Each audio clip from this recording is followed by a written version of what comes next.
Thank you for joining us on this short video to help and support you complete the nomination pack to enter the NPCC Innovation and Digital Awards 2026.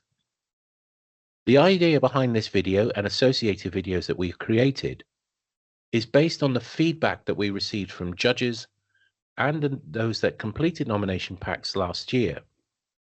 And the aim of these videos is to help you as you complete the nomination pack to ensure you have considered every single aspect to make the most of your application. Now, there's no guarantee that by following all of this, you will get through to that final stage. But what it will do is it will help to maximize the opportunity and the entry that you are creating. Because what we have looked at are, from the feedback, those areas that didn't quite hit the mark or fell a bit short when judges were looking at the applications for last year.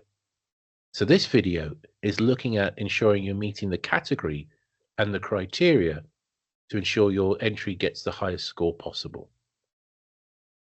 And the reason I say that is because it was interesting to see where some of the applications, which were really great applications, were entered into the wrong category.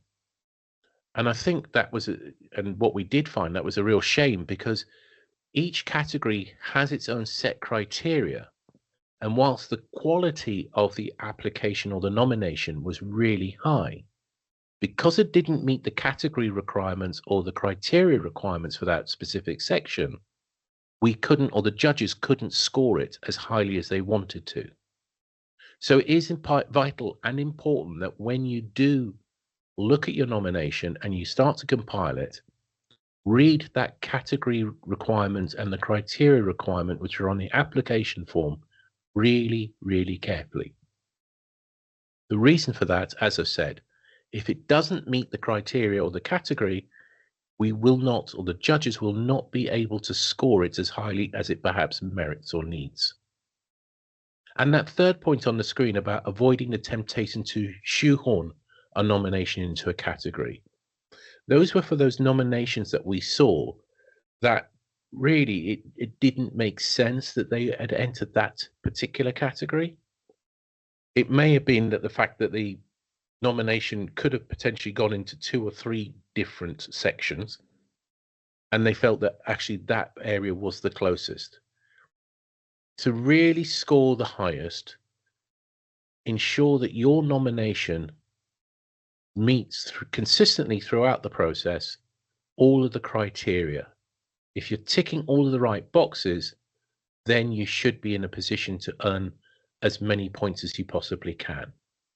There will be other things that we'll talk about in other videos with regards the language and the passion that you show, but as an absolute minimum, you've got to ensure that it meets the criteria set out. And I think the point to remember within that, and as you're writing this nomination, that the criteria is there for a reason. So we have a number of independent judges who will be looking at these applications or these nominations, and they'll be looking at them, for want of a better expression, cold. They won't know about the project or the program that you are nominating.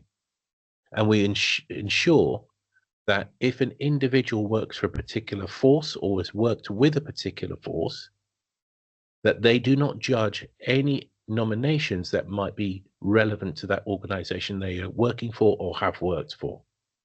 So we want to keep it as independent as possible. And by the criteria that we set out, it ensures that there is transparency, consistency, and fairness when the judges are looking at your nominations. It's important that that is met because if there are any challenges, we can demonstrate that that consistency has been applied to all of the nominations. And what it also will do, it'll enable the nominators to cover all of the key points in their entry.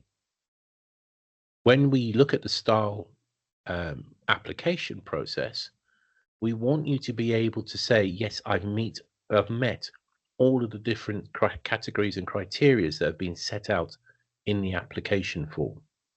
You can use it as a bit of a checklist to ensure that you have covered the points that the judges are going to be looking at.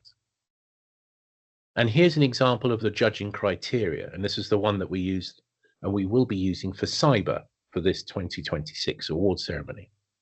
So as you can see at the top half of the screen, there is a description around what the category is looking to celebrate. But then underneath that, where you see judging criteria, and each of these categories will have a judging criteria, it identifies the key areas that the judges will be looking for as an absolute minimum. So with cyber, was there a description, or will there be a description of the threat mitigation and response, the innovation and security measures used, the resilience and risk management, any awareness and training, and ultimately what was the collaboration involved? So those are the key basic starters that a judge will be looking at with regards to their marking. And then from there, it's then how the application really grabs their attention, keeps them engaged, and really puts out on the screen or on the paper the passion and the want to make this work. It may seem like a very simple and basic section, but it's amazing how many nominations last year did fall at the first hurdle because of the misreading or the misuse of the category and criteria. So hopefully this video will help you to really think about those as you compile your nomination pack. We wish you all the very best of luck as you compile the information, and we look forward to receiving your nomination over the next couple of weeks.